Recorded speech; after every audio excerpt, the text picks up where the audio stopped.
I did want to spend a little bit of time though on the Bucs Vikings game. That was a weird game. This game was super weird. So like, I mean, obviously we can't watch every game in real time. So I went back and looked at the game highlights and looked at the box score. Yeah. First of all, I love the arc for Baker Mayfield. He has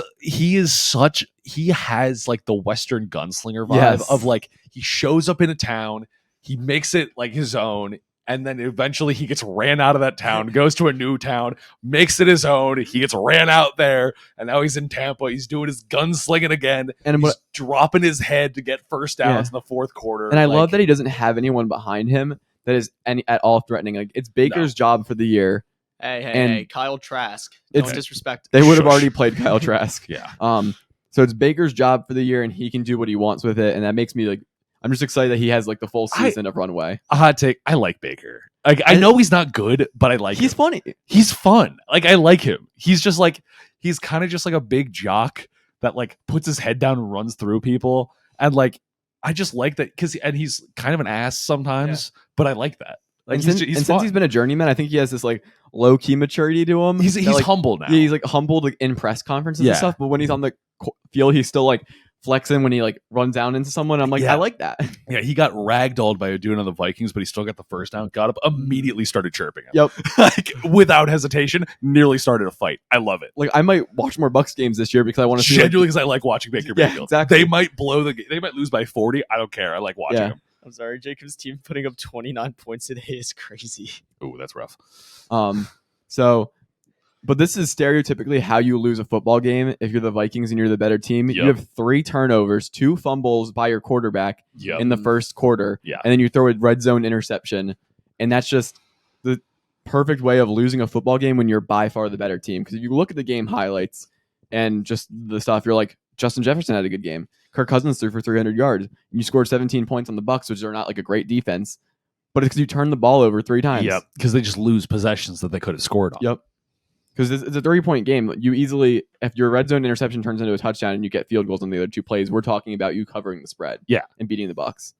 And now you're losing. Mm-hmm. Exactly.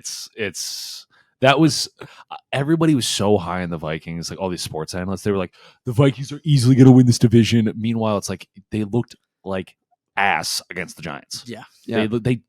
They were putting up points against like a very young and bad Giants defense in the playoff game. And they didn't work it out, and they got worse in the offseason. Their defense looks bad.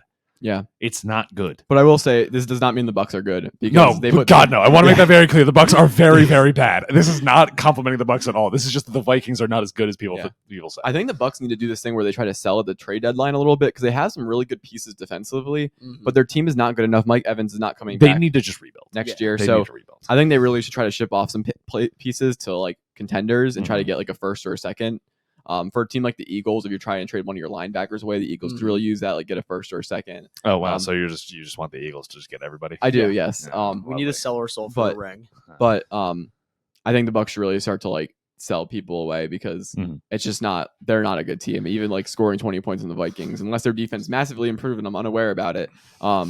That's just not. Impressive. Devin White requested a trade at the beginning and then like stopped. But then he played well. He played well today. So I'm just like, I guess he's happy. I guess he just wants to play football. Yeah. Shout out to Jordan Addison. He had a decent game, like catching some balls, he had a good game. Getting involved in the Hit product, not a USC product. Absolutely. I hate that the NFL always pushes that. He won the Biletnikoff, so that's the best receiver in the country at Pitt. He is a Pitt product. Yep. So shout out Jordan Addison. I think that little fun duo there with Justin Jefferson, Jordan Addison's a really dangerous. 17. I don't remember his name. That's on me. He also had a good game. I know who you're talking about too. You know exactly, because it's 17, 18, and then 3. But 17 is KJ Osborne. KJ Osborne, yes. Yeah. KJ Good pull.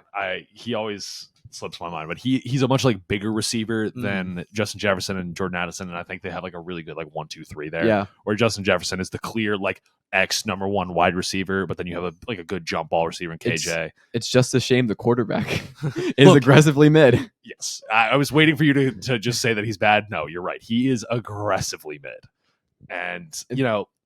Today exactly shows like you have 1 interception in the red zone, not great, but 1 interception is fine.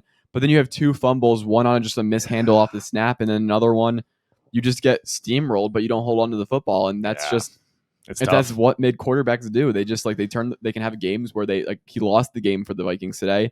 next week they'll lose against the Eagles, but the week afterwards he might have like a perfect game where he throws 400 yards and no turnovers, and you'll be like, he'll be dancing with his chains and shotgun and beers. Exactly. Well, no, he's not shotgun and beers. He's a family man. Oh, okay, my bad. Yeah, you're right. For anybody wondering, the quarterback documentary came out. It's on Netflix, and we got to follow Patrick Mahomes, Kirk Cousins, and Marcus Mariota. Mariota. And what we found out is that Patrick Mahomes is like the exact same person that he is on TV.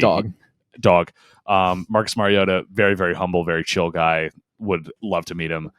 Kirk Cousins is your friend's white dad. Yeah. Yep. Like, you've met Kirk Cousins. Yep. He treats his NFL career like it's a 9 to 5.